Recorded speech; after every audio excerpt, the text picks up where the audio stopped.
即係我哋冇為意嘅嘢，但係喺貓咪們嘅世界入面，原來係一啲咁重大嘅事，咁樣好搞笑啦，咁幾有趣。我覺得係一個好幸福嘅經驗。你同你嘅小朋友貓貓去傾偈，真係好幸福㗎！成件事係啊，我覺得成件事係好幸福㗎。嗰日一路係好開心、好愉快嘅心情。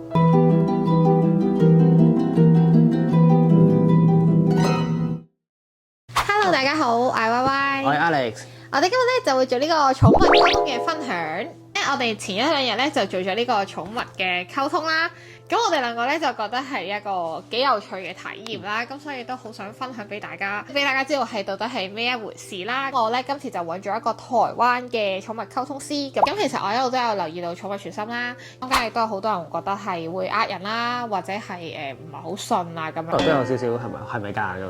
我都有少少啦。咁但係對於我嚟講呢樣嘢係即係溝通到係一個 benefit 咯，溝通唔到咁其實係都冇乜損失嘅咁。咁所以我覺得同鬼神論一樣咯，咁係就係信則有，不信則無嘅。坊間嘅呃唔呃人呢樣嘢咧，我哋就唔評論啦。我哋講一講個結論先啦。我哋覺得係成功溝通到嘅，而亦都達到我哋嘅目的。我哋有了解多咗啦，聽到好多有趣嘅嘢咯，同埋有好多有我哋自己唔為意嘅嘢，佢哋有講翻俾我哋聽咁樣。係真係我哋知道佢哋點諗咯。係一個好有趣嘅體驗嚟嘅，即係喺呢件事上面，因為佢係用一個貓咪嘅角度話俾你聽佢諗緊啲乜嘢咯。咁首先講下點解我哋會想有今次嘅溝通咧？咁就係因為小貝嘅嚟臨啦，咁想同我哋嘅貓咪們啦，就可能打個底啊，俾個心理準備佢話啊，我哋嚟緊會有個新成員啦，係啦，個 BB 會嚟喎，咁樣咁同佢哋講聲啦。咁二就係阿露娜同埋個精靈咧，佢哋嘅關係咧就有啲惡化咗啦。咁睇下如果你溝通嗰時候，想了解下點解會咁樣。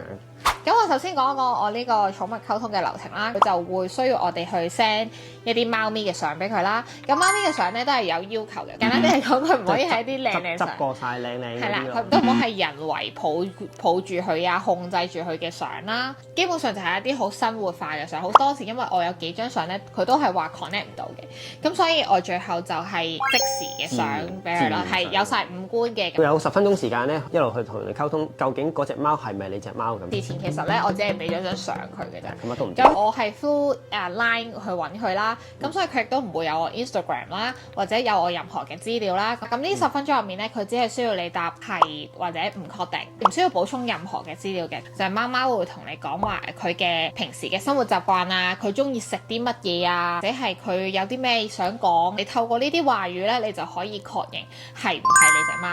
咁但係如果你話我唔 sure，我覺得溝通唔到咯。咁呢10分鐘咧，佢就會收費直接就 cancel 咗呢一個 service 㗎啦，但係做一個保障啦。即係如果你覺得真係唔對路嘅話，咁你咪 cancel 咗佢咯。咁其實你冇損失嘅。咁如果你係 sure 嘅，咁佢就會開始問你提供俾佢嘅問題，咁佢就會開始同你嘅寵物去同貓貓傾偈啦。係啊，咁我哋今次咧就進行咗差唔多100分鐘嘅傾偈。咁我哋溝通完成咗之後咧，咁佢先要我去俾錢咯。其實我覺得呢一個係一個對自己好有信心嘅做法咯。你成功溝通到，而你亦都需要佢下一次可能要幫你溝通啦，所以你亦都唔會走去數啦。咁我覺得寵物溝通呢樣嘢都係一個幫人嘅一個行為。善舉。所以我哋係點樣確認到我哋隻貓嘅咧？佢就話呢隻貓而家俾我嘅反應或者佢俾我嘅態度係點樣？可能一個陌生人接觸精靈，咁精靈咧就會係好抗拒嘅，好鄙視，好惡，你唔好行埋嚟啊！咁你係邊個啊？到我露娜嘅時候咧，佢就一嚟就問我啊，你隻貓係唔係好熱情㗎？佢一嚟就反套咯，叫我摸佢喎，佢好嗲喎。到我第3隻貓嘅時候咧，好警戒嘅，佢都係溫和嘅。佢而家喺遠處望住佢，唔走啦，都唔行埋嚟啦，係一個觀望嘅狀態啦。咁 exactly 其實呢3個情形就係我平時啲貓咪對身邊所有人嘅態度啦。其實呢啲嘢我覺得係好難撞嘅。我隻貓係點樣嘅性格？一次過撞3隻貓。每隻貓咧都有講下自己嘅嘢啦，例如佢好中意靠晒某一個角落嘅嘢出嚟，然後就匿喺某一個角落。我嗰隻貓嘅習慣咁樣都可以講到出嚟，而我可以透過呢個習慣而確定到係佢。但係亦都有好搞笑嘅情況，就係露娜講大話咯。第一下介紹就係同人哋講話，媽媽係最錫我嘅咁樣，就餵佢食嘢。跟住我哋兩個心好似唔係好準喎。後尾我哋先知道點解佢會講呢一句嘢。第一下已經唔係好確定啦，第二下咧佢就同人講話，阿 Lady 同埋阿精靈咧成日都打交嘅，佢就要幫佢勸交嘅。露娜勸交嗰個啊，跟住就嚇。露娜嚟㗎。黑人問號係喎，我哋係咪 connect 錯咗第二隻貓啊？聽似 Lady 喎。嗰個人就同我講：哦，冇所謂嘅，如果你唔確定嘅話咧，我哋再問其他嘢。咁去到第三個 point 咧，佢就同人哋講話，佢細細個咧係俾人恰嘅，之後我哋就救咗佢翻嚟，所以咧佢覺得我同 Alex 咧係佢嘅救命恩人嘅。喺講呢一番説話嘅同時咧，露娜係有行嚟我哋嘅身邊，圍繞住轉咗個圈嘅，跟住就望住我哋，即係佢嗰個感覺好似真係話俾我聽，你哋係我嘅恩人嚟㗎咁樣。係，我覺得好神奇嘅，因為露娜係流浪貓，係我又係會覺得呢一個 point 又係好難亂撞咯。佢之後亦都有講咗其他嘅 point，令到我哋確定到係佢啦，去到 Lady 啦，仲有一個位咧好好笑，咁啊人哋就問佢，露娜咧就話你同阿精靈咧成日都會打交嘅，咁佢就會勸交啦，咁佢就問阿 Lady 係唔係真㗎？你係咪有份打交啊？咁樣都未講啲咩，個溝通師已經喺度笑啦，話俾我哋聽 Lady 話露娜講大話，Lady send 咗一個片段，有 Lady 同露娜隻抽嘅片段，就即刻問我 Lady 打露娜係咪好兇狠㗎？佢打到啪啪聲喎，佢係全力咁樣打落去嘅喎，咁喺呢一刻咧，我哋就知呢個係真係 Lady 啦，而呢啲片段係真係只係我哋會知嘅嘢咯，所以嗰刻我已經覺得好神奇啦。所以我哋就繼續。然後咧，我哋就開始咗我哋嘅溝通啦。好多我哋以為係原來唔係我哋想象中咁樣嘅，例如我哋以為精靈同露娜嘅關係不嬲都好好啦，咁跟住露娜就同我哋講唔係咯，佢哋關係不嬲都唔好嘅，我哋誤會咗佢啦。例如佢哋知唔知 BB 嘅存在啦？咁露娜同 Lady 咧係知道嘅，但係精靈係狀況外咯。但係本身我哋係一直以為精靈係第一個知道，即係媽咪有 BB 喎，成日陪佢啊咁樣。但係原來係完全唔知，佢係完全唔知。人哋話佢哋一臉驚恐啦，然後就話唔要。我唔要咁樣，跟住之後人哋就話呢係一個新成員嚟嘅喎，咁啊同佢溝通下，叫佢幫下手啦，照顧下啦。咁跟住就話啊，如果你整多啲好食嘅嘢俾我，就考慮下照顧佢啦咁樣。咁其中一樣嘢咧，連我哋自己都唔記得嘅嘢咧，就喺翻個溝通師口中講翻出嚟啦。我哋就問貓咪們啦，你中唔中意呢個新嘅環境啊？咁佢哋都話好舒服啊，好中意呢度。嗱，同佢講就話啊，舊屋咧，我哋嘅廁所有陣怪味啦，咁但係新屋咧就冇呢一陣味啦，所以佢而家好中意。因為露娜咧本身就係好探索成屋嘅，我哋以前住唐樓，我哋個渠咧係成日都好臭咁，我哋成日都要倒啲嘢去洗嗰個渠啦咁然後露娜係記得呢件事，話到俾人聽。係露娜係比較偏向記得 BB 仔嘅嘢咯，就會記得我哋兩個係救佢嘅人啦，記得 Alex 咧踢佢落床啦，即係佢係多啲啊，呢度都有嘅，係啊，佢同人哋講話叫爸爸唔好咁反瞓啦，因為爸爸之前踢我落床啦咁樣，係曾經有一次踢佢落床，然後佢係勁驚恐咁樣望住佢咁樣，即係我哋冇為意嘅嘢，但係喺貓咪們嘅世界入面，原來係一啲咁重大嘅事，咁樣好搞笑啦咁。幾有趣。我以為露娜係最中意爸爸咯，咁但係佢一開始就係同人講話媽媽最錫佢嘅，爸爸因為成日都咿咿佢啊，就覺得爸爸有啲沉咯，我就冇呢啲嘢嘅，咁所以佢就中意媽媽多啲。佢話唔係唔中意爸爸，嚇都中意爸爸，不過中意媽媽多啲，係咪啊？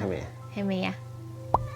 咁 Lady 就即係領養翻嚟貓咪咁，所以佢同人保持嗰個距離係好遠嘅。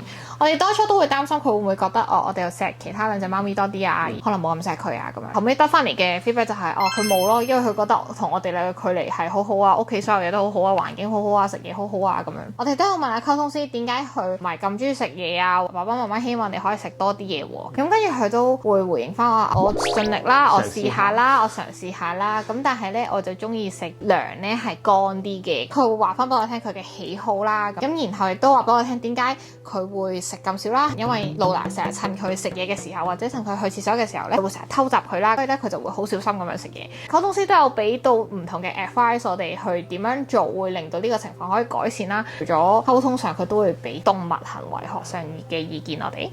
Lady 有同人講到話佢好中意曬太陽啦，舊屋咧就得少少位都曬到太陽嘅，咁但係咧新屋呢度咧就有好多好大片嘅太陽可以曬啦，咁所以佢好開心啦。透過今次嘅溝通，我哋知道佢好滿意而家嘅生活啦，好滿意我哋嘅關係啦，冇乜話好大問題。咁其實我哋都已經覺得呢個結果係好好噶啦。咁我哋進行咗呢一次嘅溝通之後咧，佢哋有冇咩改變咧？你第二日係好明顯睇到精靈同阿露娜係鬧輸咗交啦，跟住精靈咧係冇咁為食咯，佢有忍口嘅，即係佢都會我食嘢嘅時候佢有我哋叫我俾嘢佢哋食啦。因為溝通師有同佢講話，你係唔可以食呢啲嘢㗎，會死㗎咁樣樣。咁好似佢都真係聽得明嘅。咁而我亦都有根據 Lady 話俾我聽，佢中意啲糧係乾啲嘅，咁然後佢真係食得晒咯。根據呢嘅觀察係真係食多咗嘅。佢真係有嘗試去食多啲嘢咯。Lola 再黐身啲咯，佢好似知道我最中意媽媽，我最中意黐住媽媽，跟住佢係完全黐住我。一食完飯就要黐住媽咪瞓覺。